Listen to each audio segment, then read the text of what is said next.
Hey, welcome to the Missouri Sports Network, MissouriSportsNetwork.com, where everyone has a home field advantage. Brought to you by Central Bank of the Ozarks, the Bank of Billings, Missouri State Highway Patrol, Shelter Insurance, and Labor's Local 663. Certainly glad you tuned in here for high school game day, and we welcome you to this. And as always, the Missouri State Highway Patrol reminds us to take that 3 seconds and buckle up. It's 3 seconds that could save your life. Once again, here at the Roundtable, we've got from KSN, the sports director, Bailey Harbitt. Bailey, good morning. Good morning. How are you doing? I'm doing well. And from PrepsKCSports.com, or PrepsKC.com, managing editor, Dion Clisso. And Dion, thank you again for being involved. It's fun. I'm glad you asked me back. You bet. And from STL Highschoolsports.com, Dave Kvidahl, and these are just all this. I messed those up, and I apologize. But Dave Kvidahl, always a pleasure. Well, thanks for having me, Guy. I've enjoyed chatting with you this season.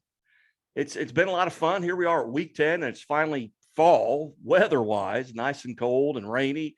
I don't know what it's like in Kansas City or St. Louis or Joplin, but here in Bolivar, Missouri, it's about 45 degrees and raining, and it's a little cool, but it's that time of year. Week 10, high school sports, week 10 football class, or week 1 of districts. Here as we go in, a lot of teams with buys and probably not the best week of games where you see the class 1 and class 6, you got a lot of 1-8 matchups, but there's got to be matchups that stick out to you. And we'll start with Bailey. Where are you guys going to be paying attention to tonight? Well, one of the games we were really looking forward to when we saw it pop up was Diamond and Sarcoxy. That's one of those games that they had played each other just a few weeks ago. Diamond was kind of the underdog in that game and played really, really well and kind of took it to Sarcoxy a little bit, probably surprised a lot of people, surprised us, honestly. Seeing them being matched up in the first round of districts, it's like, oh, this couldn't have been more perfect. Like, this is kind of, the story for us as far as it's one of the better matchups in our area. We are kind of light in terms of games this week, really good quality games. So that's one that we're really looking forward to. And of course, always looking at Joplin. They'll be playing Lee's Summit here at home here in Joplin, and expecting a lot of good things from that game. Those are really two of the big ones. We've also got McDonald County. They'll be playing Monette. They're 8-1. McDonald County is, so expecting some big stuff out of the Mustangs in this game. So yeah, there's some games we've got, but I'd probably say Sarcoxy Diamond. That's probably the one we're most excited about. Well, you mentioned McDonald County 8-1, probably the best record they've ever had. I mean, you've got to go back to maybe the mid 60s for McDonald County. They've been kind of the laughing stock in football there in extreme Southwest Missouri.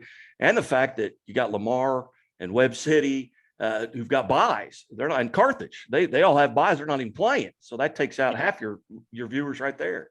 Yeah, I mean, really, we are pretty fortunate that Joplin is playing this week, because other than that, I mean, they're part of our big four. Yeah, if we don't have Joplin, it's a lot of smaller schools that, obviously we love covering, but there's just not as much of a fan base for those teams. And in the Kansas City area, Dion, you've got the Lee Summit coming down here, Lee Summit West coming to next. So that may be a really good game, a game that, Lee Summit West a year ago kind of jumped out early, and then Nixa kind of overtook them. But what are some other games up in the Kansas City area that you're paying attention to? Well, when they redid this and kind of spread the teams out a little more fairly or evenly through 2 through 5, they took away some of the great 4-5, 3-6 matchups we used to have, like in class 4 and class 3 and some really tough districts. I think it's probably, in the grand scheme of things, a good thing that some of these ones don't have to play these 8s, and it makes it a little bit better in that sense. But, we've got Park Hill and Rockhurst on Saturday. It's a rematch of a game in the second week of the season. Park Hill won it in overtime on a stop 2-point conversion. And so that's a good matchup there. And the winner of that will play Park Hill South, who's the number 1 seed in the district, with Liberty and Liberty North. That's probably one of the better games. You've got some rematches, Oak Park and Staley, 2 very middle of the road teams playing each other again. Grandview and what was left of the rotting carcass of Harrisonville are playing each other. Whatever happened to Harrisonville, I have no idea. They started off with 2 good wins, and they have no identity now. So that's kind of the deal there. There aren't a ton of great games, but you don't know what's going to happen. We had games on Kansas side for us last night, and a team, Blue Valley North, who was in the state championship game last year, won their first 3 games, and they closed out the season with their 6th straight loss last night. So That was the fitting end to how their season went. And so you just don't know sometimes. Sometimes you get a team that late the South, but you think is probably going to be done the first round and they're on to the next round. So it'll be interesting to see. Those are probably the best games we have. Like I said, two of our better games are down in Southwest Missouri with Lee Summit West and Nixa and Lee Summit and Joplin. And I'm kind of curious to see how those games go. Lee Summit's playing fantastic football. Offensively, they're really dynamic. And they've really been playing really well lately. Their record doesn't really help them because they played a lot of tough games early. So Lee Summit West, they play in the Suburban Gold. So they've got games with Liberty North and Lee Summit North and Liberty and all those tough teams. So those are kind of the games that we have as many, I think, down in Southwest Missouri that are fun to watch as we do here in Kansas City.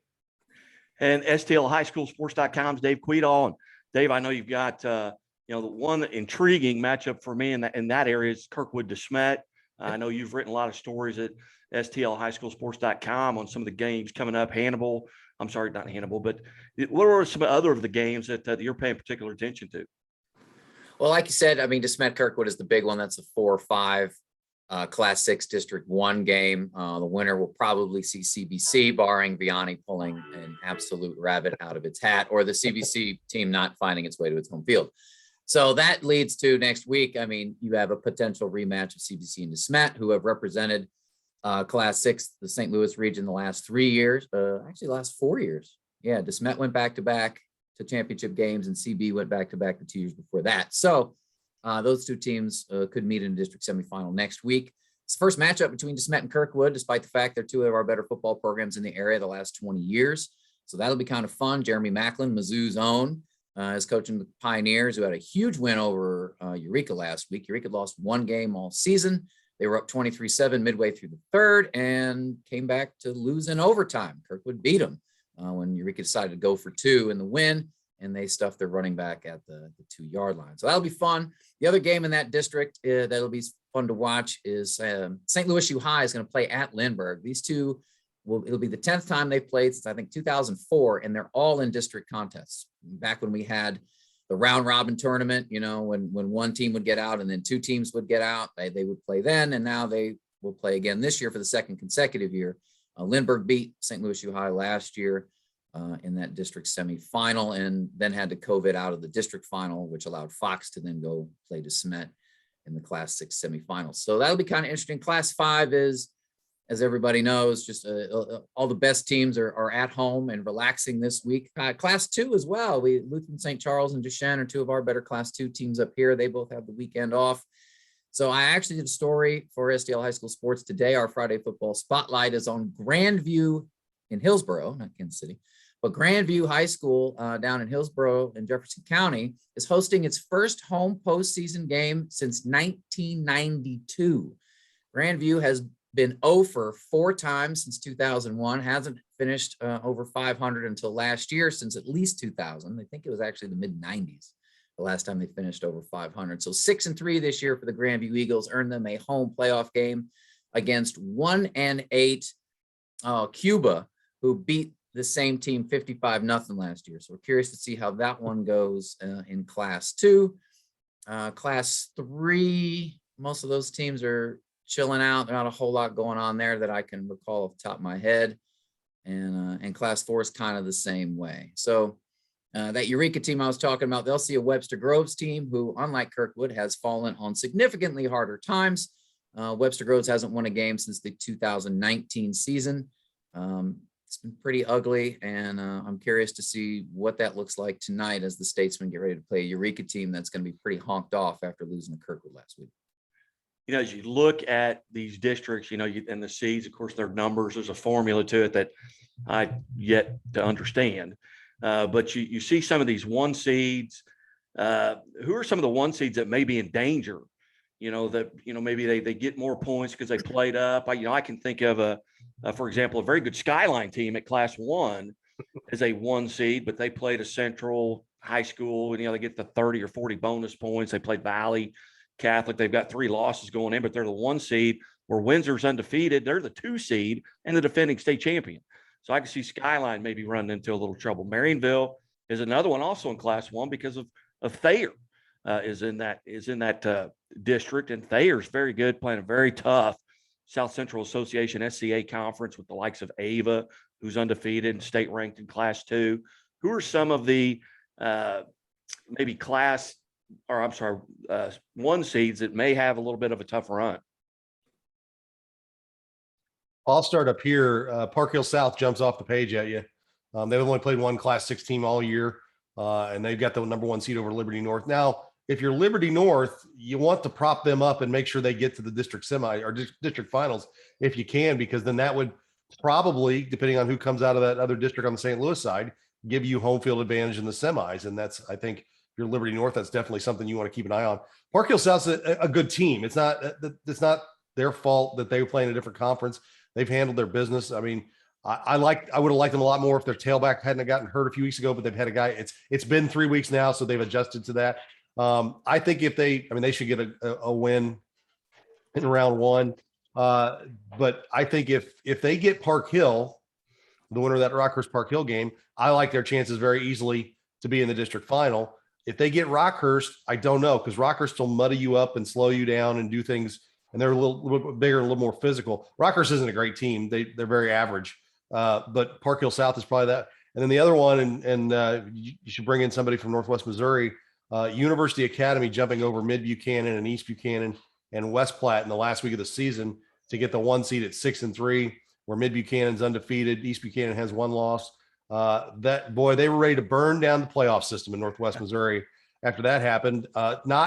I guess they didn't even know University Academy existed and had beaten a Bishop Ward team over in Kansas. That's pretty good. Beating a Van Horn team, a Class 4 Van Horn team.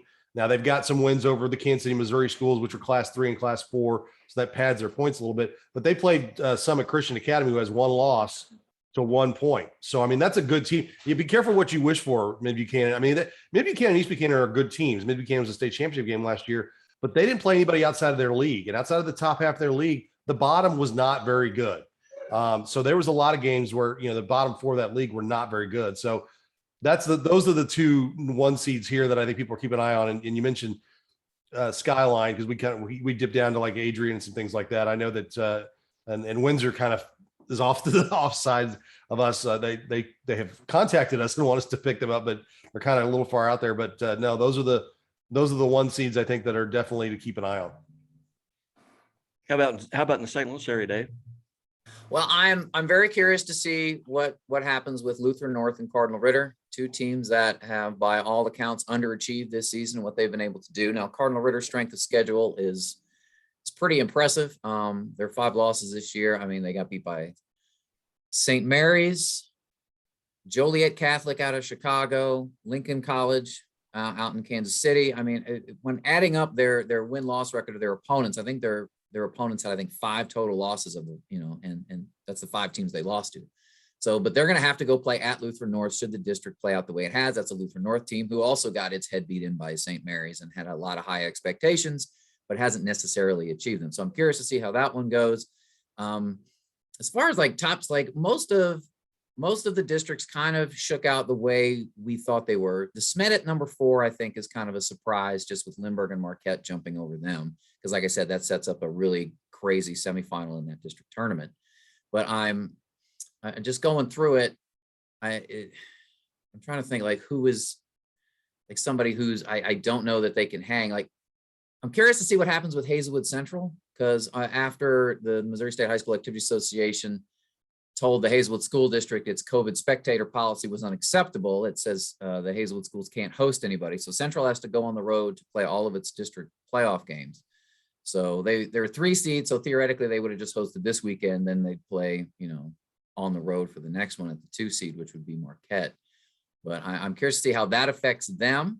And I'm also kind of wondering how, God, who was it? I was just thinking about somebody. Oh, Rockwood Summit. That's the one I was thinking of. Rockwood Summit jumped Eureka after Eureka lost to Kirkwood last week in overtime. Rockwood Summit's 9-0 for the first time in school history, has a bye this week. Their defense at last check had scored 50 points and only given up 24. But their strength of schedule, unlike Cardinal Ritter's, is not very impressive. I don't know that they've beaten more than 1 or 2 teams with an above 500 record. I mean, the way the conferences work out here is all the Suburbans are in one big pool. And I think 2, maybe 3 years ago, they shifted to a formula where if you're successful, it's kind of like, the English Premier League, you move into the higher division regardless of size for the most part. So if you're a very good football team, you're going to play the best in the conference, like Marquette, Lindbergh, Hazelwood Central. They were all in together. Rockwood Summit was not that successful and played in a lower tier of that suburban conference. So they haven't seen a whole lot of firepower. I'm curious to see what happens when they get in a game where they're in a game, because their starters haven't played a whole lot of second halves this year because the margins have been so big. So that's a team that I'm kind of curious to see what would happen, because they've got in that district Eureka, who's a regional rival, as the 2 seed, and Ladue is a really good 3 seed, a Ladue team who's been down to Webb City and been successful and played in the state championship game in its recent history. So that's the team around here. Everyone's kind of curious to see what happens when they see a really, really good opponent, because they've been really good, but we don't know if they've been tested. I'm looking at that district with Vashon and Union. Vashon is the 1 seed. Union is the 2 seed. Union's undefeated. Had someone down here pick Union to win the state title. I don't know that they get out of their district, but is Vashon for real? Had Coach Will Franklin on earlier this week and talk a little bit about, they finished, I believe, 7-1. They lost last week, I think, to DeSmet, but that bumped them up points wise, even though with the 1 loss and Union being undefeated, but just the fact they played up and got the bonus points playing DeSmet. But is a Vashon a team that maybe could make a run? Because I don't know a lot about them. Well, Vashon played in the spring due to the corona situation last year. They won all 3 of their spring games, and then had to quarantine, so the spring season ended. So when they lost to DeSmet last week, they had actually won 10 in a row.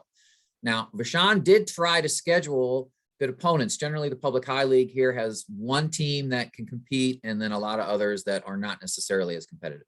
So they scheduled a Webster Groves, they scheduled a Vianney, who have combined to win 1 game this season. 2 teams that are traditionally very, very good.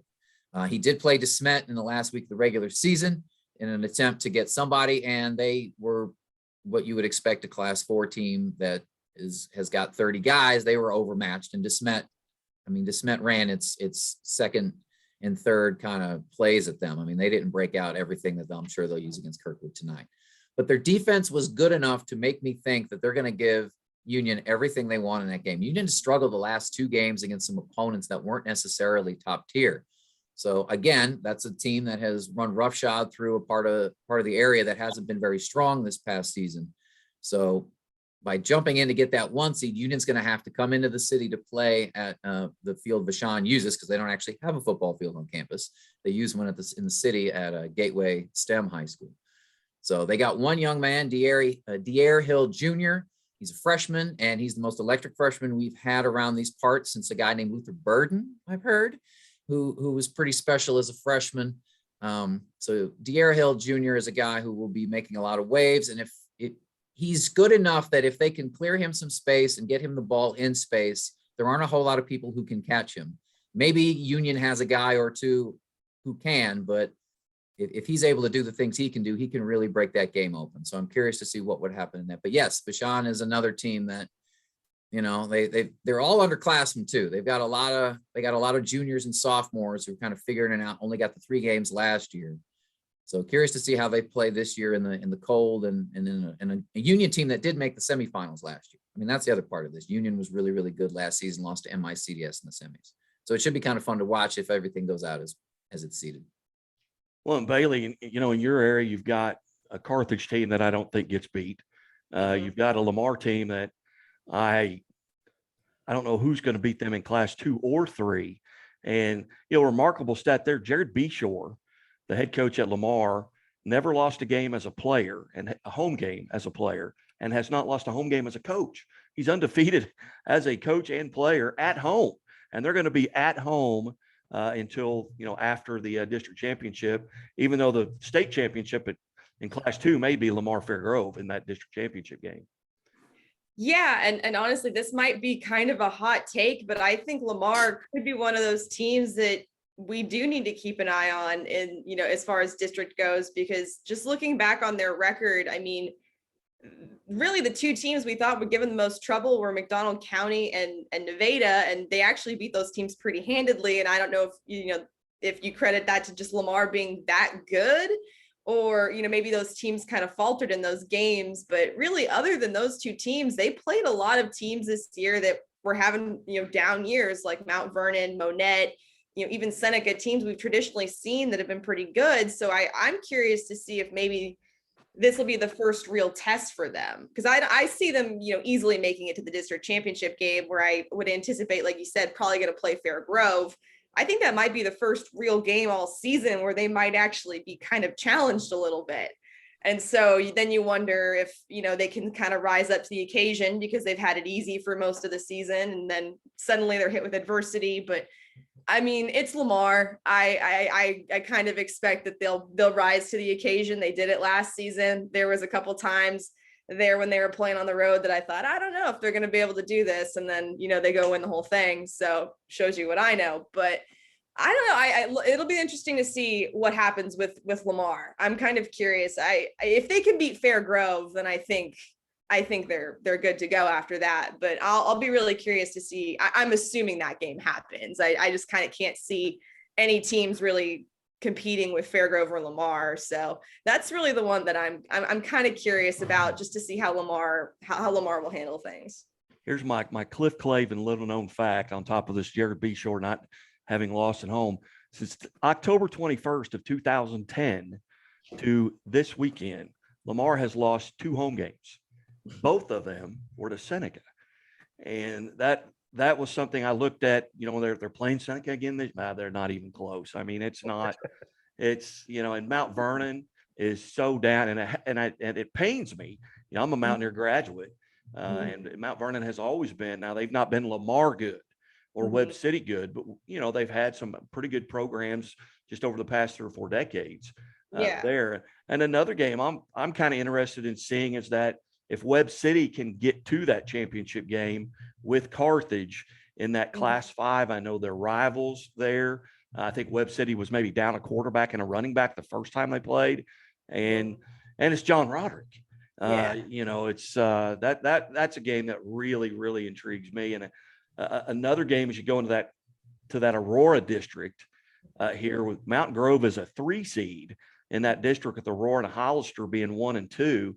And Mount Grove plays in the SCA, and Hollister and Aurora in the Big 8. But the Big 8's not what it was outside of Nevada and Lamar and McDonald County, I guess, to an extent. But I think Mountain Grove may sneak in and steal that district, as a 3 seed. But those are just kind of my thoughts here. And going forward, who are some of maybe the best athletes that you've got to see this year? I mean, David talked about the kid at Vashon. I got to sit down with, the Hillsboro running back, Jackson Patterson, had him on yesterday. Luke Gaul has been very impressive and is getting Division I offers, going on visits. And both Jackson and Luke are just juniors. And it's just crazy to think of that. And, Luke, I was asking him about, what he benefited from being able to watch. And I said, watch the state championship 2 years ago as a freshman. He said, well, no, I had 14 tackles in that game. I mean, he's a first team All-Stater linebacker as a freshman.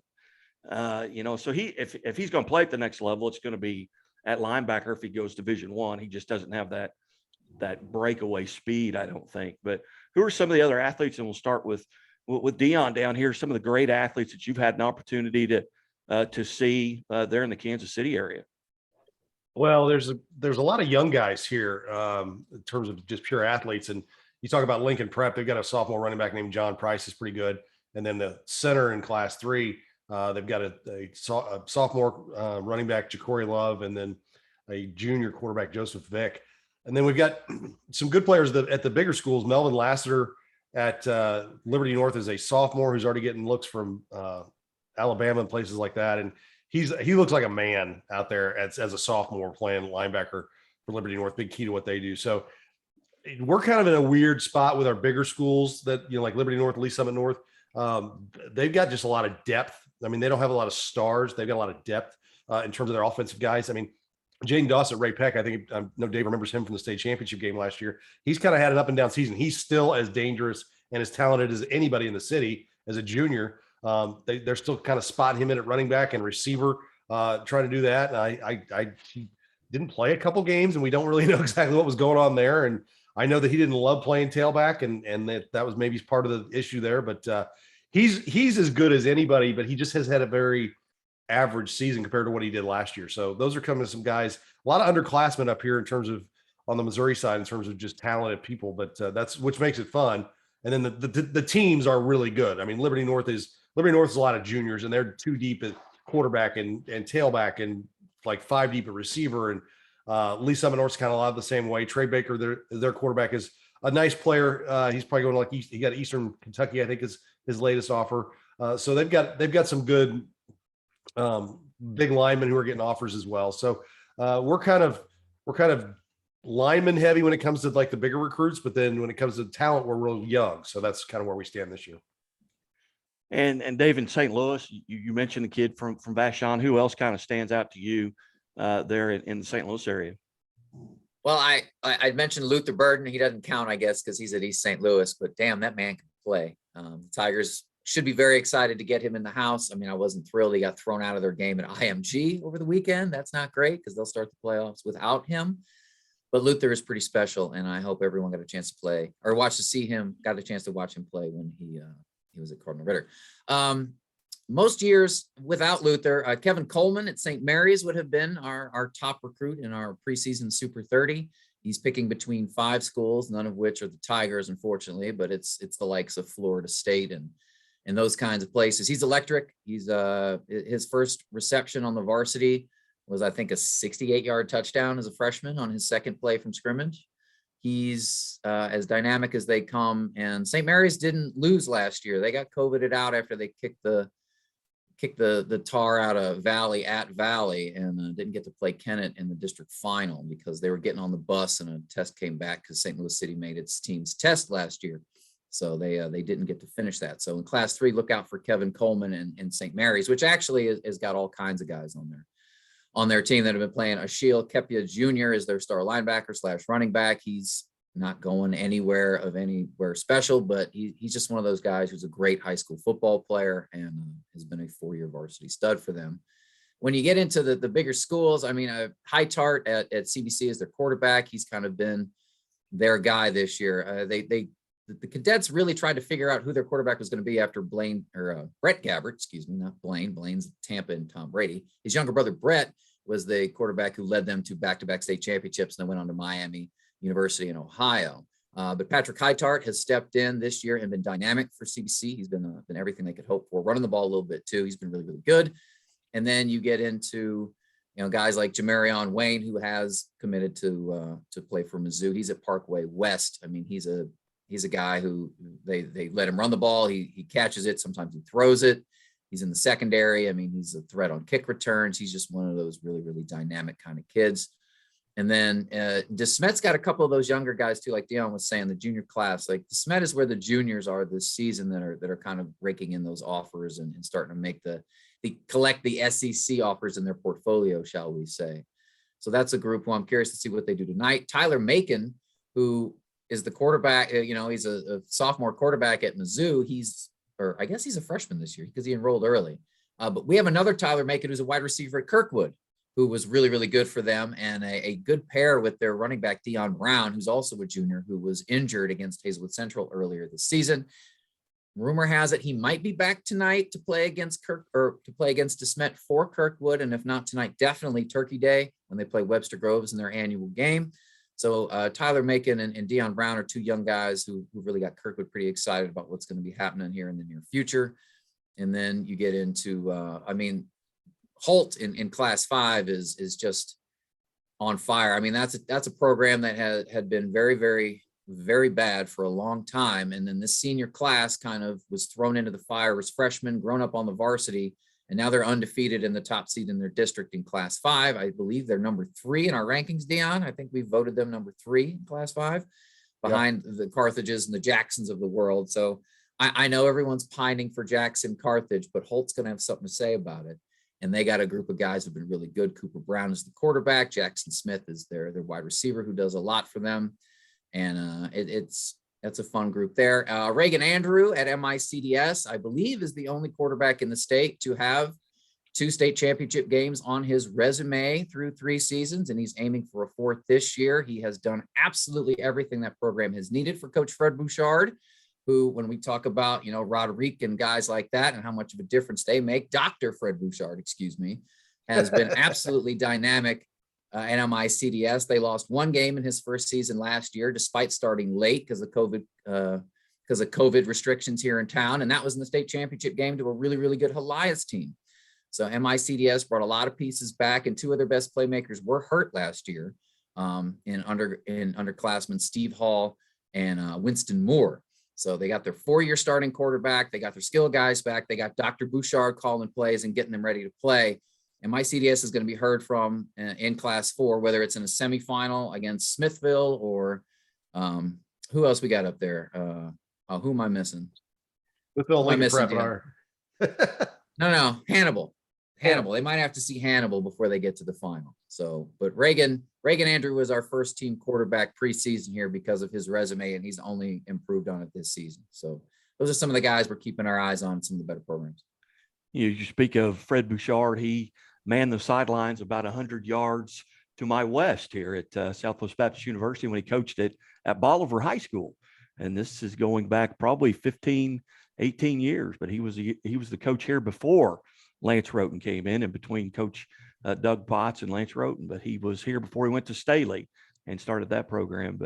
But Bailey, in your area, and I know we see a lot of the same, a lot of the same players, and you talk about, and a lot of the power is down there in your part of it with Webb City and Carthage and Lamar and McDonald County. And even CJ has had a decent, I wouldn't want to play them in the playoffs right now with Carl Junction, but who are some of the athletes that you've been able to visit with? Luke Gaul, obviously probably the biggest, if not the best player in Southwest Missouri. Just what he's been able to do this season. He's a constant in all of our highlights. It's weird if you don't mention his name in a game. I really expect him to have a big, state tournament run. And you even throw, Caden Cabance in there, his quarterback, who, was playing wide receiver just last year. And then, with Patrick Carlton leaving, he slides into the quarterback position, and he's done a really nice job with that. I mean, that offense, we kind of wondered if maybe with a new quarterback, if they might take a step back, but no, I mean, they've only kind of picked up, and even, I would even argue, gotten better since, he's made that move. As Joplin, always right, is probably he's probably one of the best quarterbacks in our area. Just what he's been able to do this season, through the air and, running. He kind of reminds me of Patrick Mahomes. I know it's cliche to say, but he's kind of got that limber. He moves around. He can extend plays. I expect he'll have a pretty big districts. If you're talking about Lamar, Logan Crockett, he's a good running back for them. I have to kind of show some love to Nevada, Case Anderson, and Avia Stedman. They really stepped up when Eli Cheney got hurt at the beginning of the season, and they've been able to kind of pack a nice running back punch up there. I don't know how far Nevada makes it in districts, but they've been really nice to watch. But yeah, really, I Luke Gaul and always right. I think they're going to be big. They're probably the bigger names in our area. I know Aurora's got a really good player up there. He's been getting a lot of attention too. So, I mean, it's a lot of running backs in our area. That seems to be where Southwest Missouri really shines. Well, you go to Marionville, you got Dakota Wilson. I mean, 8 touchdowns last week. He had a big week, but Marionville they really haven't played anybody in that conference with outside of maybe Diamond and Sarcoxy, but those were not close. And one last question, and we'll start with Bailey. Where's everybody going to be tonight? And then what are you looking forward to? Because I'm going to be sitting right here in front of the fire, watching TV, watching games back here online. I may go out on the porch and watch 30 yards of the Bolivar Warrensburg game, but that's it. Where are you going, Bailey? I am staying here in Joplin for the Eagles game with Lee's Summit. So I'm not going too far, but I think it'll be a really exciting game. So I'm looking forward to it. Dave, where are you headed? Oh, I'm going to DeSmet for the big Kirkwood DeSmet game. See if the Pioneers can pull a rabbit out of the hat. If Brown plays, I think they have a shot, but without that dynamic running presence, I don't know if they're going to be able to hang with DeSmet. DeSmet beat that Bouchard team that everyone's pretty excited about 42-7 last week. And like I said, they they didn't break all the tricks and the things that they can do. I mean, their top 2 receivers didn't catch a pass. So I would be, I don't think that was a credit to Vashon's defense so much as Coach Carl Reed had put the playbook in his pocket just to, get by with what he's got. So I think DeSmet's in for a big night, but I'm going to go find out. Hopefully not get rained on. And Dion, where might prepskc.com be? Well, I'll be right here, sitting where I'm sitting, running our scoreboard and doing highlights and things like that. But we're going to be at Oak Park and Staley and Harrisonville, Grandview, pretty much the games that I told you that were any good. Van Horn, Excelsior Springs, and this is not the greatest week. I wish that Nixon and Lee Summit was here because we definitely would be all over that game. And Bailey, I think you're right. I think Lee Summit can score. So, I mean, I think it's going to, or Lee Summit and Joplin and Lee Summit West and Nixon. I think both those games are going to be pretty good. I know that Lee Summit West Nixon game was pretty good last year. So just keep an eye on games and kind of looking forward to district semifinal and district final week coming up. Well, lady and gentlemen, I certainly appreciate it. It's always been, I really enjoy this. This kind of breaks up my day, and it's good to hear from different parts of the state. And otherwise I'd be talking to my cat or something. I mean, I'm going to talk to somebody about football on Friday, and I really appreciate the fact that that you guys are part of this, and I've really enjoyed it. Yeah, thanks for having me. Yep, thanks a lot. Appreciate it. You bet. Thanks, Guy. Thanks, Dave. Hey, next week we'll do it all over again. We'll be down. Half the teams will be playing basketball next week. It'll be basketball season and half the schools in the state. But hey, at the MissouriSportsNetwork.com, keep it right here, and we'll talk to you soon.